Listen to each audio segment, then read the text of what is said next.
So last week in the Gospel of John, we considered the story of Jesus giving Thomas what he needed to believe. And we talked about how this is a story of promise and hope.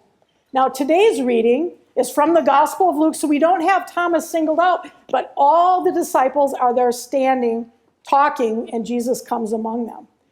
So there are two things today that I want to ponder with you in this reading. And the first is in verse 36, when Jesus says to these disciples who are terrified, "Peace be with you." And the second thing is in verse 41. While in their joy, they were disbelieving and still wondering. So before digging into that, let's take a moment just to review a few events that have happened up until this point in the story.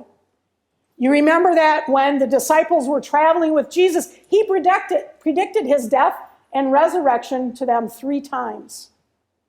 A group of women went to the tomb and they found it empty, and they were reminded about Jesus' prediction of being raised, and they were told that he was gone, that he had been raised. 2 of the disciples had met Jesus on the road to Emmaus, where Jesus opened their mind to scriptures. And Jesus had also appeared to Simon Peter.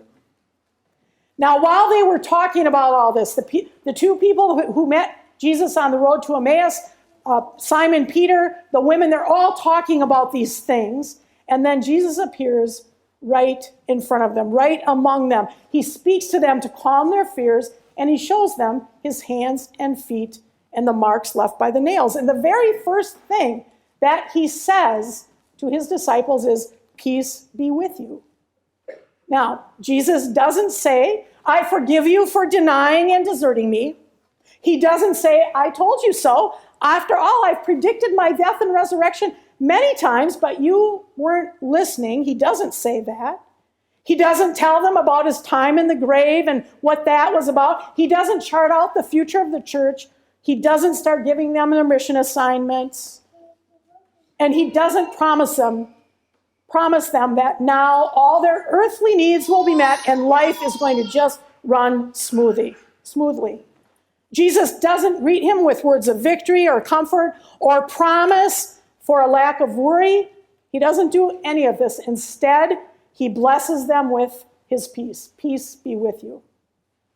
Now, if you noticed just ahead of this, Luke uses a whole bunch of adjectives in this one short sentence. The disciples are startled, they're terrified, they're frightened, disbelieving, wondering, and joyful. So many mixed emotions. While in their joy, they were disbelieving and still wondering. Even after all they had heard and seen, the disciples still disbelieve and have doubt. Like the disciples, we struggle with disbelief and to accept that God's promises are for us too. I don't know about you, but I can really identify with the disciples. It's challenging to see and experience all the things that are going on in the world, to experience the limitations of death and pain and scarcity.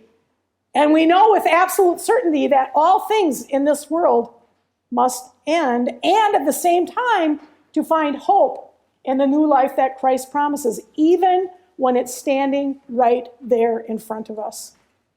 It's just hard to take in, to think about this man, your teacher, your friend, being suffering and being beaten and murdered and buried and then rising from the dead. It's hard to take that in, to accept it, and to believe that Jesus died for us, for you and for me. It's not hard to have moments of skepticism that Jesus was resurrected on that first Easter morning. It's just challenging. It's challenging not to doubt God's promise of abundant life and unconditional love. And like the disciples, in the midst of all that disbelief and doubt, we can still experience joy.